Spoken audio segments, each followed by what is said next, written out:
So in John 2, when Jesus overturned the tables of the money changers and when he drove out all the merchants, um, he did so because what they were doing was they were preventing people from, especially Gentiles, from coming into the temple, into the outer courts and being able to worship. They were essentially being a stumbling block to those who would want to come and worship.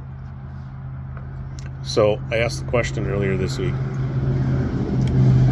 what do we do in the modern day church that would present a stumbling block for people who would want to come and worship? And I was thinking about this, and I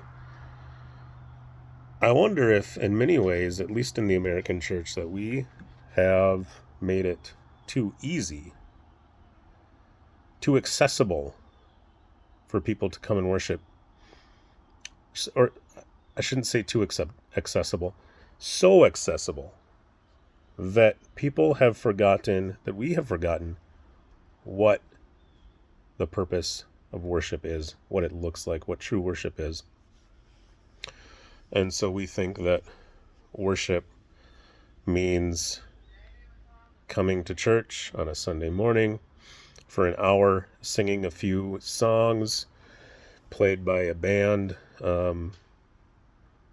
with flashing lights, and then listening to an inspiring, uplifting, and positive sermon, going home feeling good about ourselves. That's what we think worship is. And I think that has actually prevented people from truly being able to worship, because worship is a lifestyle of obedience to Christ.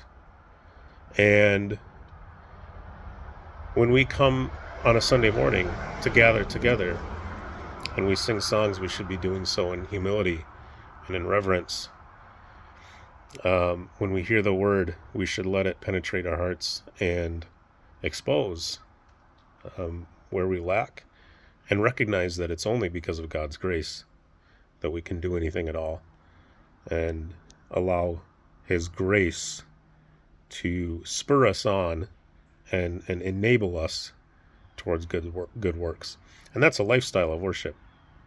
And I think that we've forgotten about that. We've lost that. And as a result, our nice, polished, highly produced Sunday services have become a stumbling block to true worship.